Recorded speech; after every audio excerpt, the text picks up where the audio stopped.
Okay, so you've got your mix, you've got a bass track, you've got separate drum tracks. In its standard state, these will probably sound okay, but you might notice that the bass is masking the punch of your kick drum. Get a compression plugin on your bass track. The reason we use it here is because that's going to be the affected instrument. Select Sidechain from the drop down in the top right, and select the kick as the instrument. This establishes where the input is coming from. This means that the kick signal is going to activate on the bass track, and the compressor will only act once that signal is received. Deactivate the compression plugin at first and play back the song. Listen to how it sounds with and without. When you activate the compression, you should be able to hear a sort of pumping effect. This is the sidechain activated, so the full sound of the kick comes through.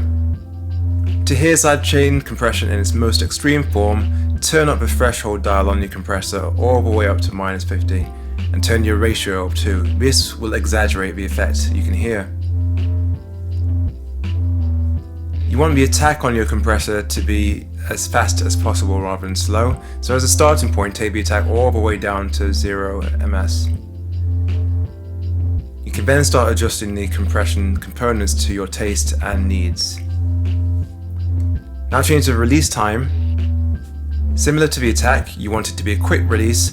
This is just how long compression stays active on the bass after it's come into effect. You want to give the kick some room but not to mask the bass. Bring the threshold back to -25 as a starting point and the ratio to about 3.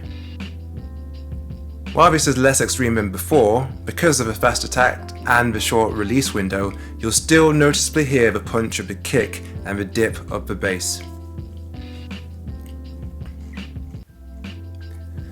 The lower the threshold, the more signal it takes for the sidechain to activate. Find a good balance, bringing the threshold down so that it isn't too overpowering, and also recommend deactivating and activating the compression plugin as you're working to hear what it sounds like with and without.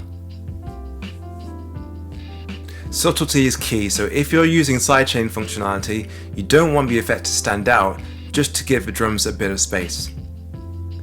Ratio will affect how much kick signal is coming through. You'll probably find that about 3 is where you want to be at. Just keep on adjusting the threshold to your taste depending on how extreme you desire the effect to be. Play your whole track through using the A-B comparison to keep the changes you've made in focus. Hopefully your kick is really coming through now, but not to the detriment of the bass, just with a little ducking to make sure your low-end instruments are working harmoniously.